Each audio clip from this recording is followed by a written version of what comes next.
Namaskar, this is Firstpost and you're watching Vantage with me, Palki Sharma.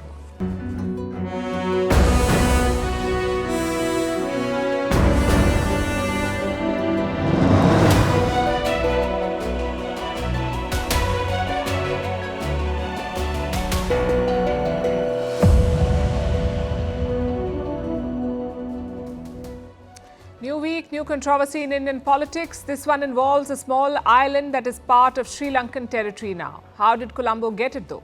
And why is the BJP blaming the Congress and the DMK for it? We'll explain. Meanwhile, China has taken claim on 30 territories in Arunachal Pradesh in India with the latest provocation in its map war. The US President has written a letter to the Pakistani Prime Minister. What does it say and what's the larger message? The Indian Navy has rescued 23 Pakistani sailors. We bring you the story of the daring operation. Why did Erdogan lose local polls in Turkey and why is it such a big deal? How the US giving bombs to Israel is the latest example of its hypocrisy. Why Somalia is on the verge of breaking up. How Peru has been rocked by what's being called a Rolex scandal. Why the US is debating over the humble potato. Is it a vegetable or a grain? And where is spring? Why are we moving straight from winter to summer? All this and more coming up. The headlines first. Bangladesh's Prime Minister slams the opposition over its Boycott India campaign. Prime Minister Sheikh Hasina asks the campaigners why they're still wearing Indian saris and eating Indian spices. Under Prime Minister Hasina, Dhaka has maintained good ties with New Delhi. In India, relief for the opposition Congress party, the Income Tax Department tells the Supreme Court there will be no action against the party till after the election. The Congress is facing huge fines over tax irregularities. Rahul Gandhi had claimed that they have no money to contest the election. The mysterious Havana syndrome linked to Russia. It was first reported in 2016 when many US diplomats in Cuba's capital fell ill. A report claims these officials may have been targeted by Russian sonic weaponry. Moscow has dismissed these allegations as quote-unquote groundless. Pakistan cricket split wide open. Its cricket board releases a statement claiming sacked captain Shaheen Afridi backs his replacement Babar Azam. But Afridi, who was captain for just 4 months, denies making any such statement. And Germany legalizes recreational cannabis, becoming the largest country in the European Union to do so. All adults can now carry 25 grams of dried cannabis and grow up to 3 marijuana plants at home.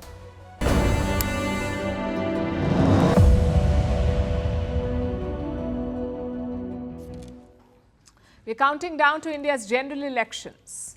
There's less than 20 days left now, so the political battle is peaking and the new flashpoint is foreign policy, which by the way is pretty rare. Usually domestic issues dominate Indian elections and most elections in fact, things like jobs and inflation. So where has foreign policy come from? It all started with a statement by the Prime Minister, the Indian Prime Minister. Look at what it says and I'm quoting, "Eye-opening and startling, new facts reveal how Congress callously gave away Kachativu." A couple of questions here. What is Kachativu? And B, what are these new facts that he's talking about? Now, Kachativu is an island between India and Sri Lanka. It's around 1.6 kilometers long and 300 meters wide, so a pretty small stretch of land. If you travel 30 kilometers north, you will reach India, the city of Rameshwaram in India. If you travel 60 kilometers south, you will reach mainland Sri Lanka, the city of Jaffna. And who lives on this island? No one. There is no drinking water on the island, so no one lives there. The only structure is a church. Now, for a long time, this island was disputed. India said it belongs to us. Sri Lanka said, no, it's ours. But in 1974, both countries signed a deal. India took back its claims over Kachativu. So Sri Lanka got the island. In 1974, a Congress government was in power in India. Indira Gandhi was Prime Minister. So Prime Minister Modi now says that the Congress party gave away this island and that India's unity was compromised. Which brings us to the second question. What's the new information he's talking about?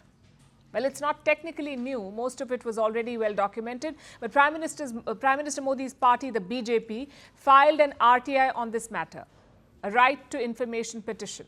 They filed it, and that's how Kachativu was thrust into the news again. Today, the Foreign Minister of India also waded in. He linked the 1974 deal to the repeated arrest of Indian fishermen near Sri Lanka. He also blamed two parties for it, the Congress and the DMK. The DMK is the party which rules the state of Tamil Nadu. Whether it was Pandit Nehru or whether it was Indira Gandhi, this very dismissive attitude, this little rock, this small island of no importance, this was the historic Congress attitude towards Kachativu. Now, again, please don't think it's an individual view. This was actually, in a way, had seeped into the party thinking. The Congress and the DMK have approached this matter as though they have no responsibility for it, as though the situation is for central government, today's central government, for them to resolve. There is no history to this. This has just happened. They are the people who are taking up the cause. That is the way they would like to project it. And what's the Tamil connect here? Again, we go back to history. Kachativu was once controlled by the Jaffna kingdom, basically by Sri Lankans. But in the 17th century, it changed hands. First, it went to the rulers of Ramanad. It's a city in Tamil Nadu. Then, it was included in the Madras presidency. So, Tamil Nadu has a stake here.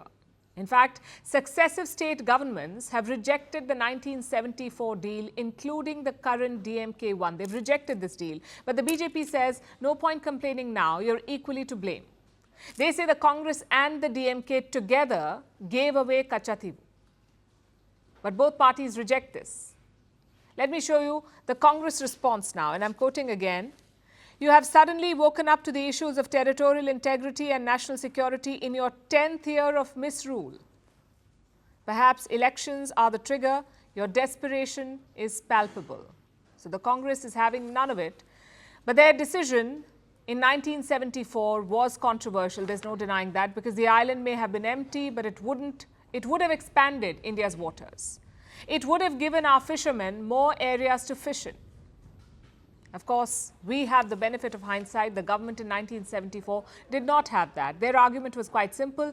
If you give up the island, Sri Lanka will appreciate it. Maybe it could deepen bilateral ties. So the Congress leaders of that time thought, small price to pay. But 5 decades later, it's questionable. Our relationship with Colombo is a shaky one. Plus, our fishermen are running out of places to fish. So in hindsight, maybe it was a big prize. But let's not just focus on the past. Let's also look at the future. What will be the impact of this Kachativu controversy? There's a domestic and foreign impact. Domestically, it could influence voters, especially Tamil voters. Fisher folk make up a sizable chunk of Tamil Nadu's population. For them, Kachativu is very important. There's an emotional and financial connect. And so the BJP is tapping into it. They don't have a foothold in Tamil Nadu. Only 4 out of the 234 state lawmakers belong to the BJP, only 4. Secondly, the foreign impact. Sri Lanka will not like this talk about Kachativu. After all, it's legally their land now. Look at this article on Sri Lanka's foreign ministry website. The headline should sum it up. Kachativu is ours, clean as a whistle. So Colombo won't be happy about this. Such statements also give clues about government policy. What we can expect in the future. India shares a border with 9 countries, land borders with 7 countries, maritime borders with 2 others. Out of these, 4 borders have been fully defined. Sri Lanka, Bangladesh, Myanmar and Bhutan, 4 borders. In fact, the Bangladesh border was resolved only in the last decade, not without drama though. New Delhi and Dhaka both claimed an island in the Bay of Bengal, the New Moor Island. India had sent soldiers there to claim it, but diplomacy and force could not settle the dispute, so nature did. The rising seas swallowed the island in 2010, and no island, no dispute. But elsewhere, trouble remains. Like in the Kalapani area with Nepal. It's because of how vast and diverse the Indian subcontinent was. Dynasties and empires did not have exact boundaries. So historic claims are hard to prove, which brings us to the question, what happens next? Well, no policy is beyond criticism, and the same applies to the 1974 India-Sri Lanka deal. If you don't like it, you can question it. Plus, it doesn't change the ground reality. India's Attorney General in 2014 summed it up best.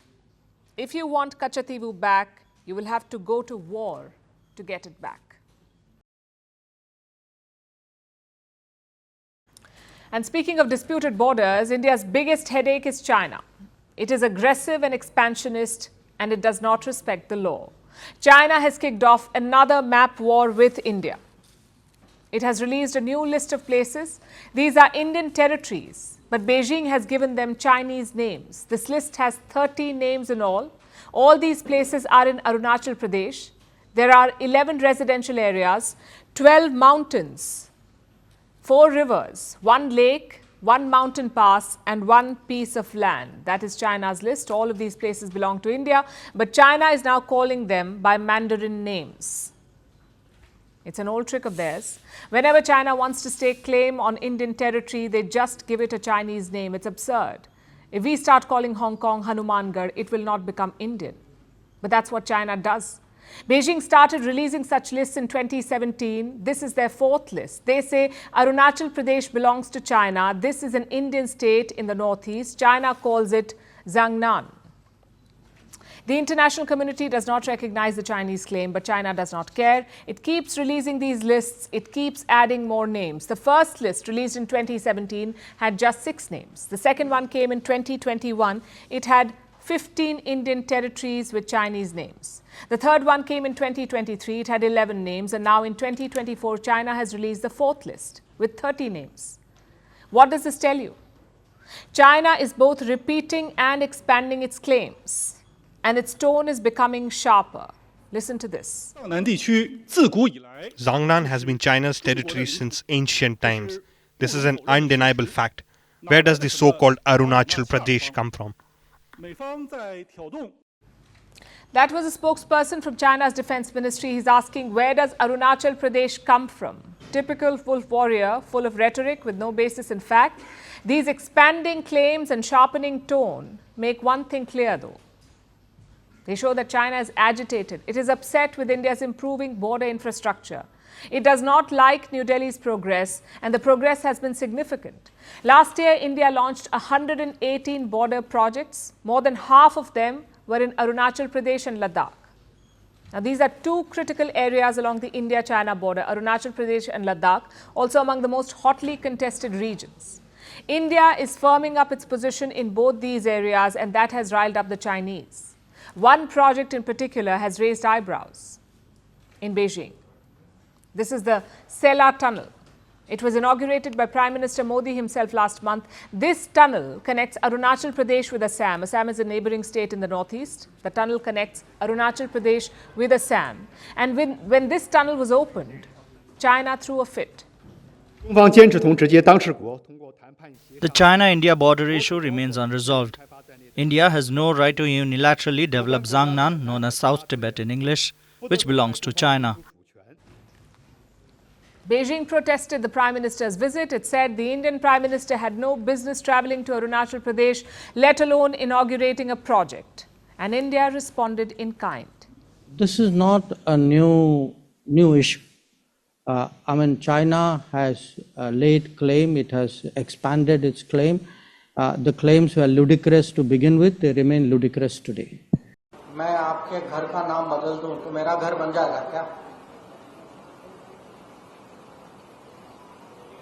Arunachal Pradesh Bharat का state है, पहले भी था, अभी भी है, आगे भी रहेगा. तो ये नाम बदलने से कुछ नहीं होता.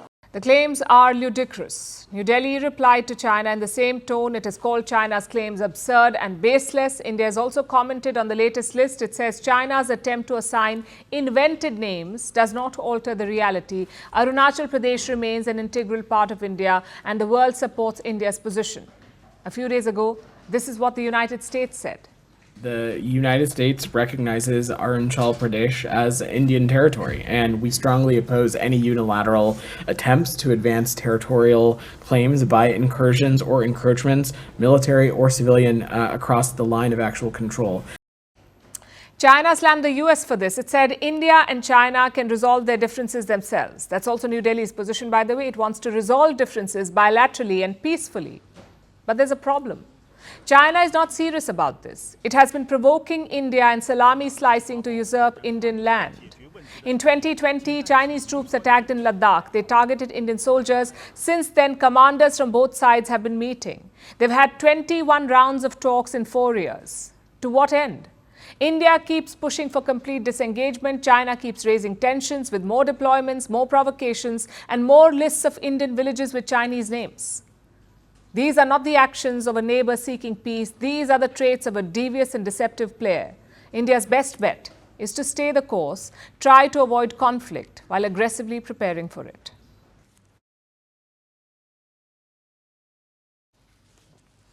And staying in the neighborhood, Pakistan's Prime Minister got a letter last week, a pretty important one, because the sender was US President Joe Biden. We'll tell you what he wrote. But even if you ignore the content, this letter is important. And why is that? Because it signals a change in US policy. Let me show you a timeline. Joe Biden took office in 2021. Imran Khan was Pakistan's Prime Minister back then, but he never got a phone call. No, no invite, no talks. It was like Imran Khan did not exist for Joe Biden. Then in 2022, Imran Khan was ousted. Shehbaz Sharif took charge as Prime Minister. Again, same treatment. No message, no invite, no talks. So this letter is the first contact between Biden and Pakistan's Prime Minister. It's taken more than 1,100 days. The question is, will it lead to something bigger? Let's look at what Biden wrote. The enduring partnership between our nations remains critical to ensuring the security of our people and people around the world.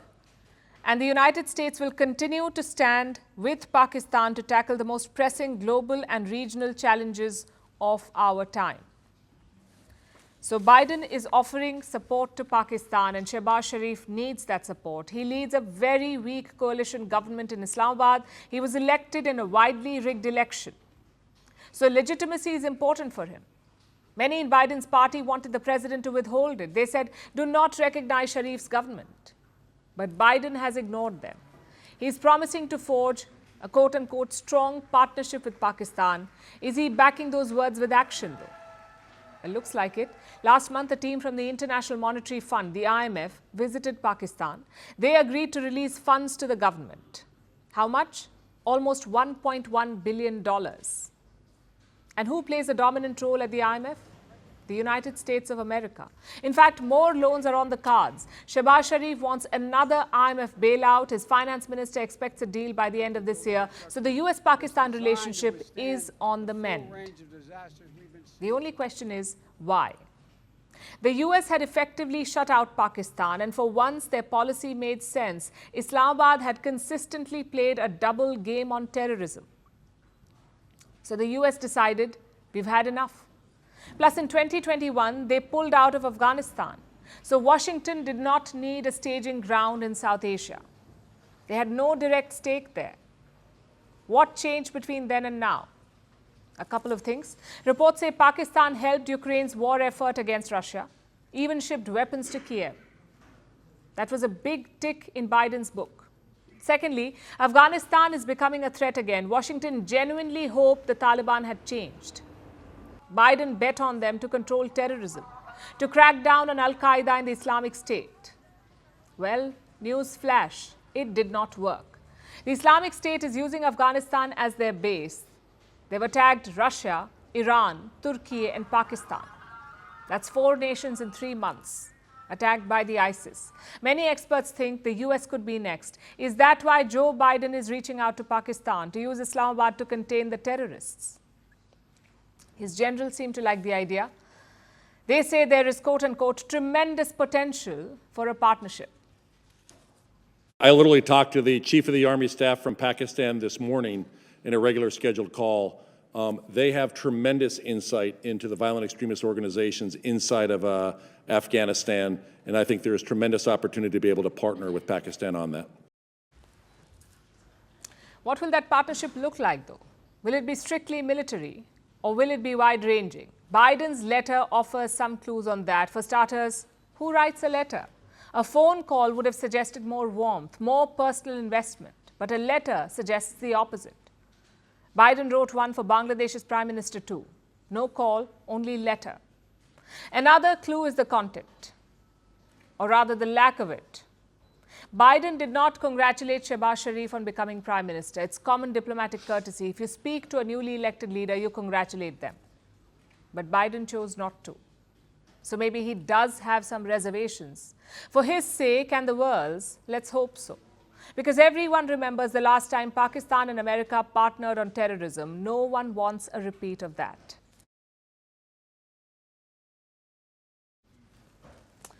Our next story is about a bold rescue operation. The Indian Navy has done it again. Over the weekend, the Navy saved 23 Pakistani nationals. They were operating an Iranian fishing ship in the Arabian Sea. Their ship was attacked and hijacked by pirates. They sent out an SOS call. The Indian Navy responded, and after a 12-hour-long operation, they made the pirates surrender. And this is not a first. Since December last year, India has conducted some 18 rescue operations in the Arabian Sea. And the Indian Navy has saved many Pakistanis. Our next report tells you more about this latest daring operation. It was a delicate and risky operation. But the Indian Navy saved these sailors with expert precision. This is how one of them thanked his rescuers.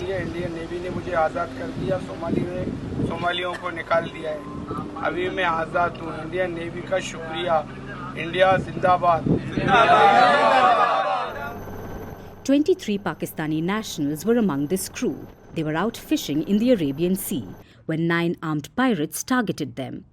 They boarded the ship and took all the crew members hostage. When the Indian Navy came to know about the hijacking, 2 Indian warships were mobilized, the INS Sumedha and INS Trishul.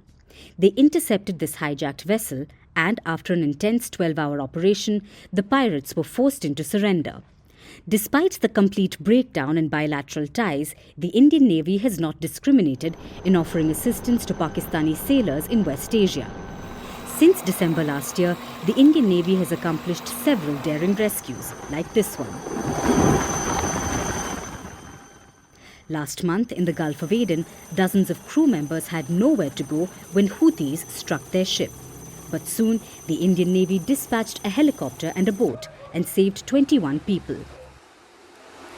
While we were going, we sent a helicopter. The helicopter found the crew in the life raft. Then we use the helicopter and we pull up 8 people, and then we send our boat, because some people are very injured, so they cannot come by helicopter. So we sent 2 boats, and we put them in the boat and brought them to the ship. Until March, the Indian Navy had completed some 18 rescue missions and saved around 110 lives. Out of this, 65 were foreign nationals.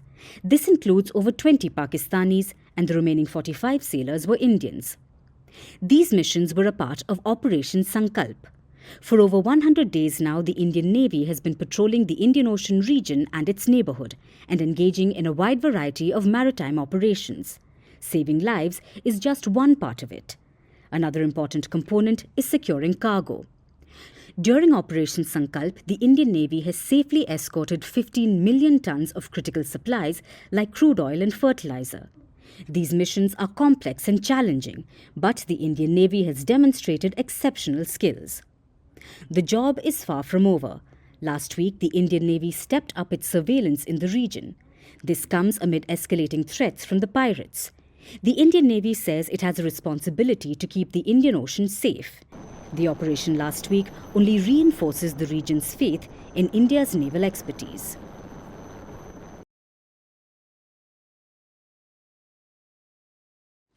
It was election night in Turkey, and the big headline is this: President Recep Tayyip Erdogan has lost. Now, just to be clear, the Turkish president was not on the ballot, but it's still as embarrassing. Let me tell you why. The elections were held for Turkey's local bodies, a bit like the corporations and panchayats of India. Erdogan's party came in second. They got 35% of the votes. And who came first? Turkey's main opposition party called CHP. They won 37% of the votes. Out of 81 provinces, the opposition secured 36, a resounding and stunning victory. As the results came in, celebrations began. Tens of thousands of supporters hit the streets of Turkey. They danced and chanted slogans. Take a look at this.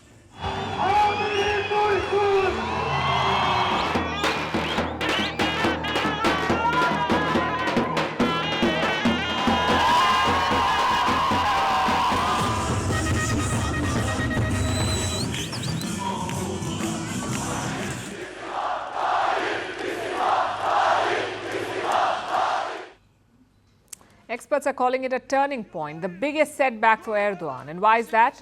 For starters, this has not happened in 2 decades. Erdogan came to power almost 21 years ago, and since then, his party has never been beaten. Never at the national level. But this time it happened. Erdogan's party lost. Secondly, there is a clear ideological divide here. Erdogan represents hardline Islamists. He has diluted Turkey's secularism. But the opposition CHP opposed this. They are bona fide secularists. So their victory has more than policy implications. It has cultural and ideological effects. And Erdogan realizes this. He has promised to introspect after the drubbing. We will avoid being stubborn, acting against the national will, and questioning the judgment of our nation, as we have done so far. We will take the necessary steps by analyzing the messages given by the nation at the ballot box most accurately and objectively, within the reason and in our inner conscience. So Erdogan was a big loser. Now let me introduce the big winner, Ekrem İmamoğlu. He is a 53-year-old former businessman. Many think he could challenge Erdogan's rule. And their journeys are quite similar. Both men belong to the Black Sea region. They loved football and they both became mayors of Istanbul. İmamoğlu was elected mayor in 2019. It was a major embarrassment for President Erdogan, a bit like losing your ancestral home. So this time, he vowed to get him toppled. Erdogan himself led the campaign in Istanbul. And what happened? İmamoğlu secured more than 50% of the votes. He beat Erdogan's candidate by 1 million votes. Afterwards, he had this to say. Emir verir, talimat verir bir kişi. The nation itself gives the order and instructions, not just one person. Officials receive instructions from the nation. The period of one-man rule is over as of today. It is done. The republic and democracy are going full speed ahead from now on. Cumhuriyet. If you follow Turkey, all this may sound strange. They had presidential elections only last year and Erdogan won those easily. So what has changed in 9 months? Broadly speaking, just one thing, the economy. Turkish inflation reached 67% in February. It was a 15-month high. Now you may ask, wasn't inflation high last year during the presidential election? Well, it was. But back then, Erdogan was using his unorthodox economic policy. He stopped the central bank from hiking lending rates, so the effect of the inflation was not clear. But after the elections, he made a U-turn. He increased the interest rates to reduce inflation. Basically, Erdogan gave the bitter pill. So the voters punished him. Experts say most Erdogan supporters decided to stay home, so the turnout was just 76%, the lowest since 2004. And these results have also exposed a divide. Erdogan's party is now limited to rural Turkey. All the big cities were won by the opposition, including the big three, Istanbul, Ankara and Izmir. Which brings us to the big picture. What does it mean for President Erdogan and his Islamist politics? Well, for him, it's a setback. His presidential term will end in 2028. Erdogan is widely expected to retire by then.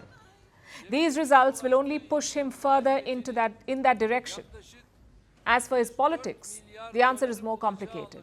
A hardline Islamist party made inroads this time. It's called YRP.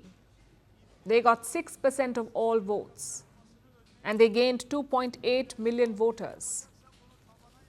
This party is now the third biggest in Turkey. And what are its policies? Anti-LGBTQ, anti-vaccines, anti-West, and anti-NATO. So this party is more Islamist than Erdogan. It tells you how dangerous such leaders are. They may eventually leave or retire, but their ideology of hate will linger.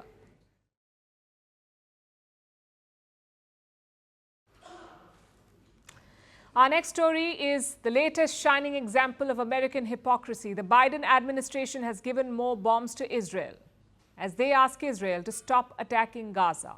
They're giving more military aid to one side and airdropping food aid to another, while making the right noises and saying the politically correct things, also hoping that both American Jews and American Muslims will vote for them. That's what it all boils down to.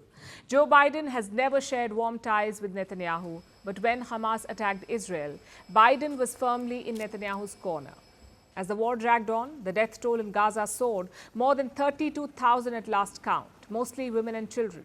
So public sentiment shifted, and the US started putting pressure on Israel.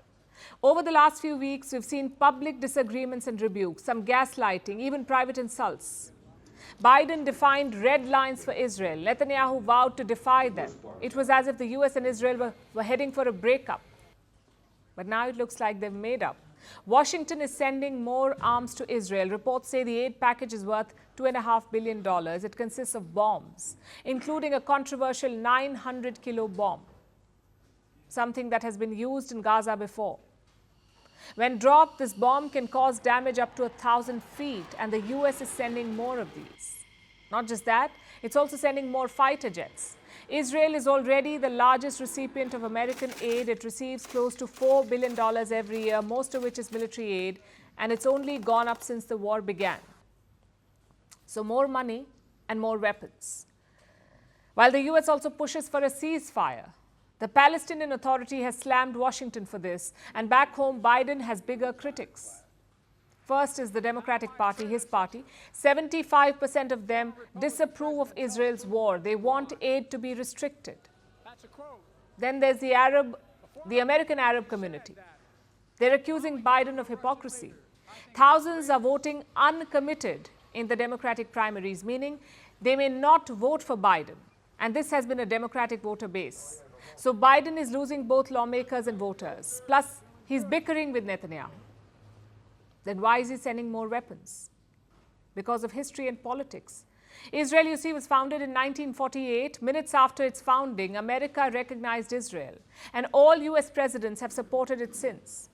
So while Joe Biden may have a beef with Benjamin Netanyahu, he will not abandon Israel. It was the same with Bill Clinton and Barack Obama, pro-Israel but anti-Netanyahu. The second reason why Biden is sending aid is that the US is worried about this war spilling over. They're worried about the Hezbollah, about the Houthis, about Iran wading into this conflict. And if that happens, Israel will be vulnerable. So Biden may have to back Netanyahu for now. But the people of Israel feel no such compulsion. They're protesting against their prime minister. On Sunday, thousands took to the streets. They called for Netanyahu's resignation. Israeli shows that the Israeli public woke up. It is clear today, 6 months after the massacre of October 7th, that in order to win, we need new leadership. In order to bring back the hostages, we need new leadership. Israel cannot allow itself the continuation of Netanyahu's government and its coalition. Israel was rocked by anti-government protests before the war. After October 7th, all of that stopped. The country was at war, so the people united. It looks like their patience has now run out. It's all people in Israel that want he will stop be prime minister and move and make some of them want election now. I want my father-in-law home now, so what, which way, it doesn't matter, just bring them back. Netanyahu has refused to resign and rejected calls for early polls. He's working on the Rafah offensive. It's a city in southern Gaza. Netanyahu wants to storm it. He calls Rafah the last frontier for the Hamas. But 1.5 million Palestinians are also seeking refuge there. So it won't be an easy offensive. The US has already warned Israel. They've called it a red line.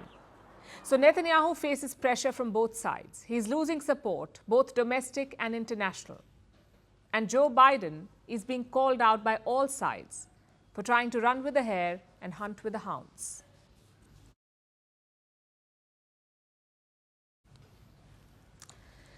Our next story is from Africa, from Somalia in the northeast. Somalia's parliament amended the constitution on Saturday. They're changing the system, making it more democratic. The country will have direct elections for the first time since 1969, meaning it will be one person, one vote. And normally this would be seen as a good thing, a move in the right direction, but in Somalia it has sparked a clash. One part of the country is not happy, the semi-autonomous region of Puntland. Puntland was not consulted, so the region now wants to sever ties, to break away from Somalia. It's a new headache for a country which already has one breakaway region and is also dealing with a terror insurgency. Here's our report. Somalia is a nation in northeast Africa, in the Horn of Africa region. It is home to over 25 million people, and it suffers from low development. In 2022, it ranked dead last in the UN's Human Development Index, last among the 193 countries evaluated. Part of the reason for this is war.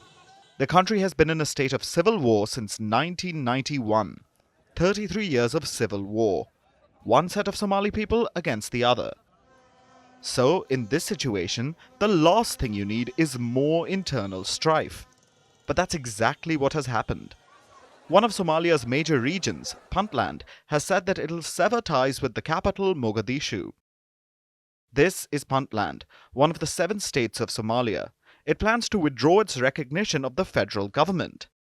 Puntland isn't planning to secede, not yet anyway, but it says it won't recognize the federal government's authority. This is a unique situation, a partial secession. It's like Texas refusing to obey federal laws passed by the US Congress. Maybe we should use a less plausible example. Cornwall throwing off the English yoke. Or Uttar Pradesh refusing to accept New Delhi's mandate. Puntland's decision is something like that.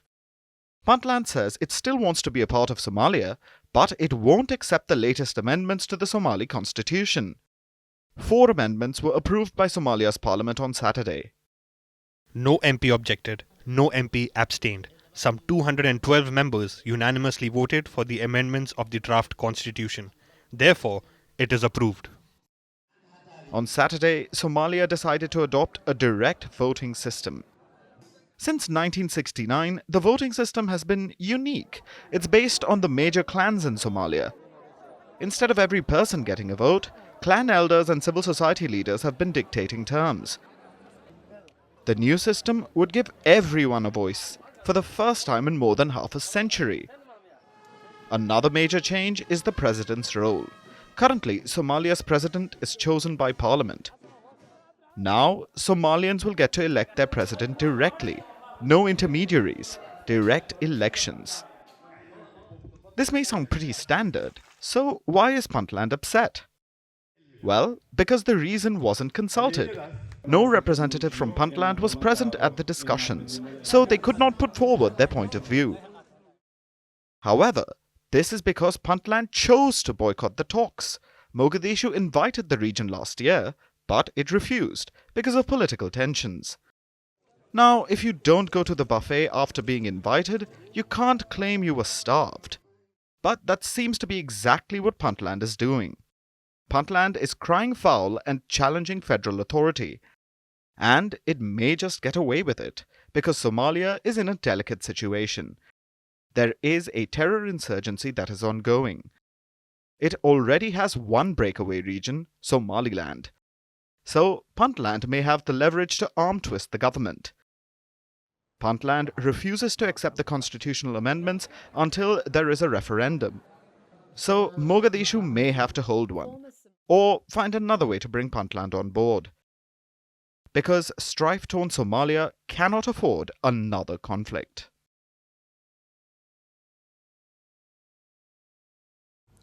Now let's turn our attention to Peru. It's a nation in South America famous as the home of Machu Picchu, an Inca fortress city high up in the Andes, which is also a famous tourist spot. But Peru is also famous, or rather infamous, for another thing: political instability. Peru has seen 6 presidents in the last 8 years. It's a worse record than the UK Conservative Party. 4 of Peru's last 5 presidents did not even complete 2 years in office. All of them face legal troubles. And that trouble has now found the incumbent president, Dina Boluarte. This is what happened on Saturday night. That's the Peruvian police. About 20 members of Peru's highly complex investigations division, that's what they call themselves, they bashed a door in and entered the premises. Here's the unusual part. That was the president's house. That's right, the Peruvian police raided the sitting president's residence. I have attended the prosecutor's office by appointing my lawyers and making myself available. So the dawn measures are arbitrary, disproportionate and abusive. The situation is serious and affects my family's rights, but above all, it affects the country's governance. Brothers and sisters, the president has been systematically attacked. She claims that she was systematically attacked. Can you imagine this in any other country? The police breaking into a head of state's house. The presidential guard or secret service would have declared war, but in Peru, it looked like any other low-stakes raid. The police were followed by some people in suits. They were apparently officials from the public prosecutor's office, casually strolling in as though it was an everyday event. But this is Peru, so it may very well be the case. Because you see, the country is known for its combative law enforcement and its apparent dislike for presidents. Almost all presidents since 1985 have been prosecuted after leaving office. Many have fled the country after their term ended. Some are in jail, but all of them faced the heat once they left office, and this is true for the last president too. His name is Pedro Castillo. When he was in office, Dina Boluarte was the vice president. In 2022, Castillo was impeached. He then tried to pull off a self-coup. He tried to dissolve parliament and rule by decree, but the Peruvian police was not having it. They arrested him and threw him in jail, and that's where he has been ever since. And that's also when Dina Boluarte became president. Now, as you can imagine, she has not been too popular, being the former deputy of a corrupt leader who tried to instigate a coup. There were protests after Boluarte took charge, and she responded with force. She currently faces investigations over genocide and crimes against humanity. So as you can see, she's been under pressure from day one. The latest raid seems to be another attempt to get her to resign, but this time the case is less sensational. Not genocide or crimes against humanity. It's a good old-fashioned corruption scandal involving Rolex watches. A few weeks ago, a Peruvian news outlet conducted an investigation. They went through thousands of Boluarte's photos and came to the conclusion that the president owns at least 14 luxury watches, 1-4. Now, Boluarte is not some entrepreneur. From 2007 till she became vice president, she worked in Peru's National Registry, a government record-keeping office. So for her to own 14 luxury watches does seem suspicious. Peruvian media is calling this the Rolex case. Boluarte claims she bought her watches over time, that she had been saving up since she was young. But let's see what the Peruvian police find. If the watches do lead to her downfall, she won't be the first. Watches have often been a bane for politicians around the world. In South Asia, the most famous example is Imran Khan, Pakistan's former prime minister. He was charged in what's known as the Tosha Khana case. The authorities say Imran Khan appropriated expensive items from the state treasury, gifts given by foreign dignitaries, which includes watches worth 2.5 crore rupees. Multiple Rolexes were involved.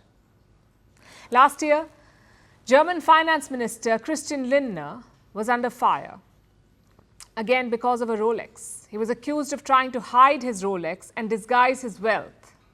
And it's not just politicians, by the way. Rulers of all kinds seem to have a weakness for Rolexes, including Abu Bakr al-Baghdadi, the former leader of ISIS. He was once photographed with a Rolex or Omega Seamaster. This was, of course, before his death by an airstrike in 2019. But as you can see, the rich and powerful across the world love their luxury watches. Boluarte is not really special in this regard.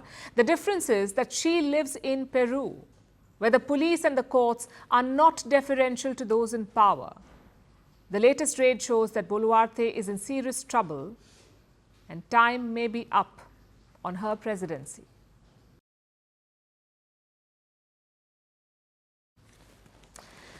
Our next story is about potatoes. Potato is a culinary chameleon, simple yet versatile. Potato is the third most consumed food crop. 125 countries grow it. Over 1 billion people eat it every year. But what if I told you that the potato is not a vegetable? What if I told you it's a grain? Would you agree? The US is debating this question as we speak. A dietary advisory committee in America is considering changes to food groups. It wants to make starchy vegetables and grains interchangeable, which means your humble starchy potato could be a grain. Not everyone finds the idea appetizing. Our next report tells you why. America is grappling with an identity crisis, not of its own, but of the humble potato. Americans love their spud. It's the country's most popular vegetable. An average American eats 120 pounds of potatoes each year. But is it even a vegetable? It's a debate with very deep roots. It started with the Dietary Guidelines Advisory Committee. This committee has one main task. It gives recommendations to two bodies, the USDA, that's the US Department of Agriculture, and the HHS, the Health and Human Services. They take note of the recommendations, and this helps set up the dietary guidelines for Americans. It's issued every 5 years. Now, these dietary guidelines are not just any guidelines. They influence food policy. They influence federal nutrition guidelines. So they're very important. Usually, they are more of the same. But this time, the advisory committee has a controversial recommendation. It's considering redefining food groups. It wants to make starchy vegetables and grains interchangeable. That would mean disaster for the potato. The potato is a starchy vegetable. If the two food groups become interchangeable, it could be considered as a grain. Of course, it may sound like a small change, but it has big repercussions. It would derail an entire supply chain from farm to table. It would lead to changes in tariffs, in sales, in how it's marketed, and finally on how it's sold. Basically, a lot of chaos. So some US senators are up in arms about it. They may not care about women's rights, but when it comes to the potato, it's all guns blazing. 14 senators have written a letter. It talked about the potato's nutritional benefits, its physical characteristics, and its scientific classification. Essentially, they made the case for the potato to be considered a vegetable. But this isn't the first time the US has waged a war over potatoes. The last one was in 2011. The US Department of Agriculture proposed a limit on starchy vegetables. They wanted to limit it to 2 servings per week in schools. The potato industry hit back. It was backed by senators, mostly from potato-growing states. So the USDA took it back. This time may not be much different. And the potato isn't the only one courting controversy. Take the tomato, for example. At least one person we all know is always ready to remind us that it's a fruit. But the US Supreme Court considers it a vegetable. In the 1880s, the US Congress passed a tariff act. It imposed a 10% tax on vegetables. So some merchants decided to pass tomatoes as fruits. The case went to the Supreme Court, and it ruled that tomatoes should be classified as vegetables. It has happened in India too over the sale of garlic. It was sold in both vegetable and spice markets. The Rajasthan High Court asked the government whether it was a spice or a vegetable, because if it was sold in a spice market, it would have to be taxed like that. So it's not the potato that's courting all the controversy. Classification of food groups have long been a flashpoint, and it's likely to remain so in the future. The humble tuber may divide opinions, but worry not, it won't make your French fry any less tasty.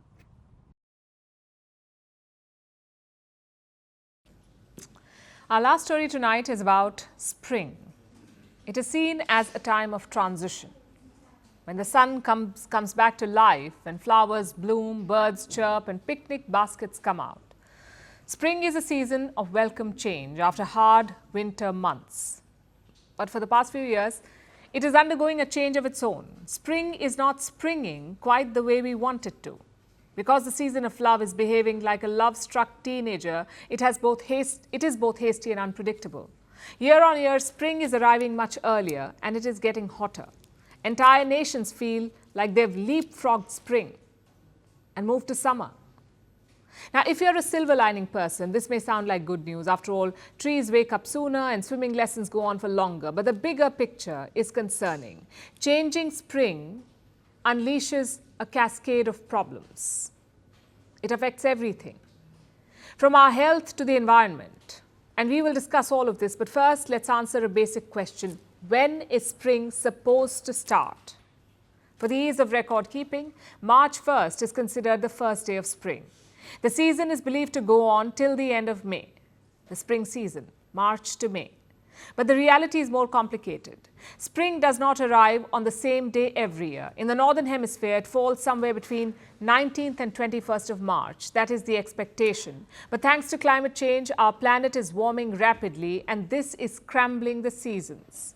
Over the past 7 decades, the timing of seasons has been changing, both in length and complexity. Now, all the seasons are out of whack. Winters are getting shorter and milder. So unusually warm days of winter are actually spring, which means spring is arriving earlier. Every decade, spring advances by 2.8 days in the Northern Hemisphere. This may not sound like much, but today spring is unfurling weeks ahead of the norm. And what's supposed to be spring is quickly becoming the new summer. For instance, in India, spring is disappearing completely. Study after study says this. In many parts, there is an abrupt transition between winter and the scorching heat of April. At least 9 regions are suffering a 2-degree jump in temperatures between January and February. In the US, green is taking the place of white. This winter, the nation's snow cover was at its lowest on record. And in several cities, spring arrived 32 days before the due date, meaning summer will arrive earlier as well. And this is happening the world over. In the past 60 years, summer has increased by 17 days on average across the globe. If this goes on, summer weather could take up half a year by the end of the century, and this is scary. With spring slowly going missing, heat waves could grow longer. Mosquito-borne illnesses could become more widespread. Agriculture will be affected. A short-lived spring can be disastrous for crops. So putting food on the table could be tougher. Plus, spring is not just a transition between seasons, it is a transition period for humans as well. Our body clocks change with changing seasons. As we move steadily towards summer, humans tend to reduce their duration of sleep. An abrupt shift from winter to summer can shock the system. A sudden lack of sleep can cause health problems. Spring also affects your mood and your life choices, believe it or not. Though any day is just as good to make positive changes, spring is often seen as a perfect time to make lasting ones. To declutter a wardrobe, not lasting, or embrace exercising. It is basic human psychology. A missing spring could be a missed opportunity. So my point is quite simple. Climate change is not just a statistic anymore. It is a lived experience. It affects every part of our life. And if this continues, spring might just go out of season. And now it's time for Vantage Shots, images that tell the story. In Belgium, residents combine celebrations of Iftar and Easter by sharing a meal on a 2-kilometer-long table. In Iraq, citizens march and dance to mark the ancient Assyrian New Year. And in Syria, the call to prayer echoed through Aleppo's historic Umayyad Mosque for the first time in 12 years. Finally, we're taking you back in history. On this day in 1935, the Reserve Bank of India was founded. It was in response to economic troubles after the First World War. India was the first British colony to have its own central bank. After partition, the RBI even served as the Central Bank of Pakistan until 1948. The bank was later nationalized in 1949. We're leaving you on that note. Thanks for watching. We'll see you tomorrow.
زعيم محمود